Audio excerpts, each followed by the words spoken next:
Hello friends, welcome to my channel. તો આજે આપણે બનાવીશું સવારે નાસ્તા માટે ગરમા ગરમ મગના ઢોકળા, તે પણ આથા વગર। આ ઢોકળા માટેનું બેટર તમે માત્ર 3 જ મિનિટમાં રેડી કરી શકો છો અને આ ઢોકળા ઇન્સ્ટન્ટ બની જાય છે।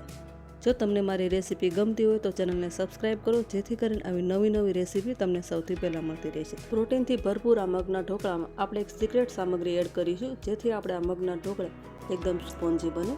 તો ચાલો આપણે આ મગના ઢોકળાની રેસીપી સ્ટાર્ટ કરીએ।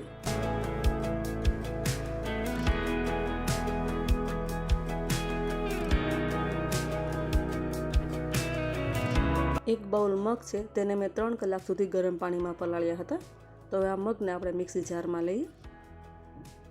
જો તમે સવારે નાસ્તો બનાવવાના હોય તો તમે સાંજે પણ મગને પલાળી શકો છો। હવે તેમાં આપણે હાફ બાઉલ જેટલા ચોખાના પૌવા એડ કરીએ। ચોખાના પૌવાને આપણે 5 મિનિટ સુધી પાણીમાં પલાળવાના છે।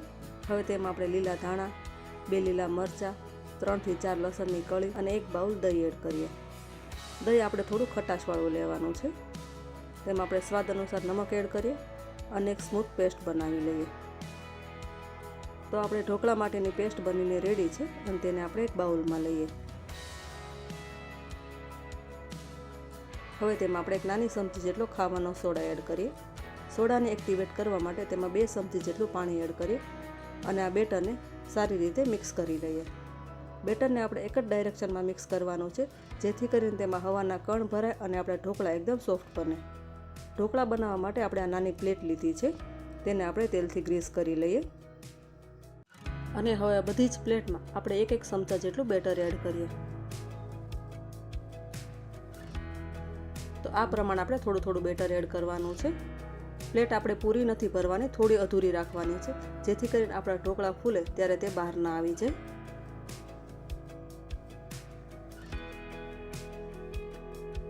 તો હવે આપણે બધી પ્લેટ ભરીને રેડી છે અને આપણે સ્ટીમરમાં પાણી પણ ગરમ કરવા માટે મૂકી દીધેલું છે। તો હવે આ બધી પ્લેટને આપણે સ્ટીમરમાં ગોઠવીએ। આવી રીતે આપણે કાણાવાળી ડીશ મૂકવાની છે અને તેના પર આપણે બધી ઢોકળાની પ્લેટ ગોઠવી દેવાની છે। આ મગના ઢોકળા તમે બાળકોને લંચ બોક્સમાં પણ આપી શકો છો, કેમ કે તેમાં આપણે ચોખાના પૌવા એડ કર્યા છે, તો આ ઢોકળા લાંબો સમય સુધી સોફ્ટ રહે છે, ચવડ નથી થતા। અને હવે ઢાંકણ ઢાંકીને આપણે તેને 5 મિનિટ સુધી કૂક કરી લઈએ। 5 મિનિટ થઈ ગઈ છે, તો તમે જોઈ શકો છો કે આપણે ઢોકળા બનીને રેડી છે અને આ બધી પ્લેટને આપણે બહાર લઈએ અને થોડા ઠંડા થાય પછી તે આપણે ચપ્પુની મદદથી આપણે ઢોકળાને ડિમોલ્ડ કરવાના છે।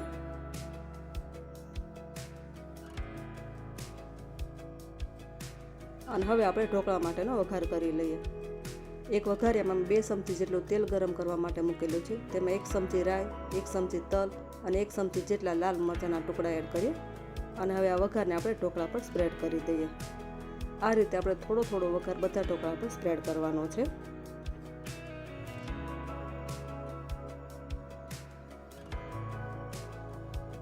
આ ઢોકળા ખૂબ જ ઝડપથી અને ઇઝીલી બની જાય છે, તો તમે ઘરે એક વખત જરૂરથી ટ્રાય કરજો। હવે ઉપરથી આપણે થોડું લીલા નાળિયેરનું છીણ અને દાડમના દાણા એડ કરીએ। તો હવે આપણે આ ગરમા ગરમ મગના ઢોકળા રેડી છે, તેને આપણે સર્વ કરીએ। આ ઢોકળાને તમે ગ્રીન ચટણી, કેચઅપ અથવા તો ચા સાથે પણ સર્વ કરી શકો છો।